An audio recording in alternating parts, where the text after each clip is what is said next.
انہوں نے اس مقصد کو سمجھا، اور جب انہیں پتا چلا کہ انسان کو تخلیق جو ہے وہ انسانیت کے لیے ہوئی، نہ کہ انسان کی کوئی اپنی ذات کے لیے ہوئی، جو آج کل کے انسان ہم یہ سمجھ بیٹھے ہیں کہ شاید ہماری ذات کے لیے جو ہے وہ دنیا کی تخلیق ہو گئی، جن کے لیے یہ دنیا بنائی گئی رحمت للعالمین ان کو بنا دیا گیا، یعنی کسی صرف ایک فرقے کے لیے نہیں، صرف مسلمانوں کے لیے نہیں، بلکہ رحمت للعالمین، اور وہ رب العالمین ہے۔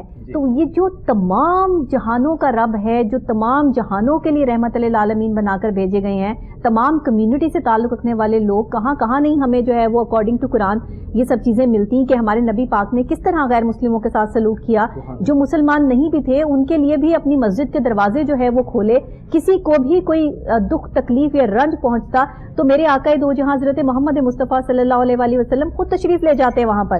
تو یہ چیزیں ہم نے کیوں نہیں اڈاپٹ کی؟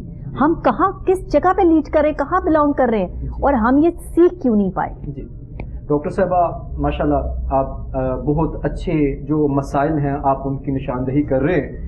آپ نے بڑی اچھی بات کی کہ ہم اس رب کے ماننے والے ہیں جو کہ رب العالمین ہے، بے شک ہم اس نبی کے ماننے والے ہیں جو رحمت للعالمین کا تاج پہن کر اس دنیا میں تشریف لائے، بے شک ہم اس کتاب کو ماننے والے، قرآن کریم کو ماننے والے ہیں جس کا خطاب جو ہے وہ صرف یا ایھا الذین آمنوا نہیں ہے بلکہ یا ایھا الناس جس کا خطاب ہے۔ ہم اس عظیم نبی کے ماننے والے ہیں کہ جنہوں نے غیروں کے ساتھ بھی ہمدردی کے ساتھ انہوں نے ایک ایسی داستان رقم کی کہ جو انسانی تاریخ ایسی مثالیں پیش کرنے سے قاصر ہے۔ میں آپ کے سامنے ایک بڑی تاریخی بات رکھنا چاہتا ہوں جی۔ آج ہم کہاں پہ کھڑے ہیں؟